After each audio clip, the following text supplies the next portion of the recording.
తెలుగుదేశం జనసేన కూటమికి భారతీయ జనతా పార్టీతో పొత్తు ఖరారవుతుందని టీడీపీ అధినేత చంద్రబాబుకు ముందే తెలుసు.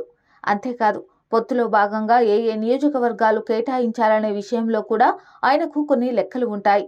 ఆ లెక్కల ప్రకారమే పొత్తులు కుదురుతాయి. ఇదంతా ఆయన ముందుగా రచించుకున్న రాజకీయ వ్యూహంలో భాగంగా సాగుతుంది. చంద్రబాబు నాయుడు వ్యూహాలు, ప్రతి వ్యూహాల గురించి రాజకీయాల్లో ఉన్న ప్రతి ఒక్కరికి తెలిసిందే. ముందుగానే ఒక ప్రణాళిక రచించుకొని జాగ్రత్తగా దాన్ని అమలు చేసుకుంటూ వెళ్లడంలో ఆయన దిట్ట. చంద్రబాబు ప్రత్యర్థులు కూడా ఈ విషయాన్ని ఒప్పుకుంటారు. తాజాగా జనసేన బీజేపీతో పొత్తు విషయంలో కూడా ఆయన మరోసారి తన రాజకీయ చాణక్యాన్ని ప్రదర్శిస్తున్నారు. ఇప్పటికే పొత్తులో భాగంగా జనసేన టికెట్లు కేటాయించారు. ఆ పార్టీ తరపున తెలుగుదేశం పార్టీ నాయకులు బరిలోకి దిగుతున్నారు.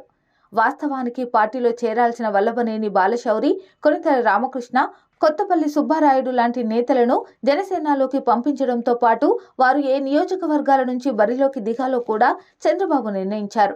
ప్రస్తుతం బీజేపీ అడుగుతున్న సీట్ల విషయంలో రకరకాల వార్తలు వస్తున్నప్పటికీ కూటమి నుంచి అధికారికంగా ధృవీకరణ వస్తేనే వాటిని పరిగణించాల్సి ఉంటుంది. రాష్ట్రంలోని మొత్తం 175 నియోజకవర్గాల్లో బీజేపీ, జనసేనకు అసెంబ్లీ నియోజకవర్గాలు 30కి మించి దాటకూడదనేది చంద్రబాబు లెక్క.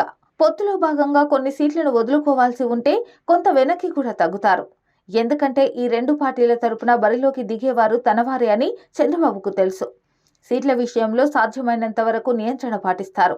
కేటాయించిన సీట్లలో సైతం తన వారిని నిలబెట్టి గెలిపించుకోగలిగే చాణక్యం ఆయన సొంతం. జరుగుతున్న రాజకీయ పరిణామాలు కూడా అందుకనుగుణంగానే ఉంటాయి. కేవలం మనందరం చూస్తూ ఉండటమే.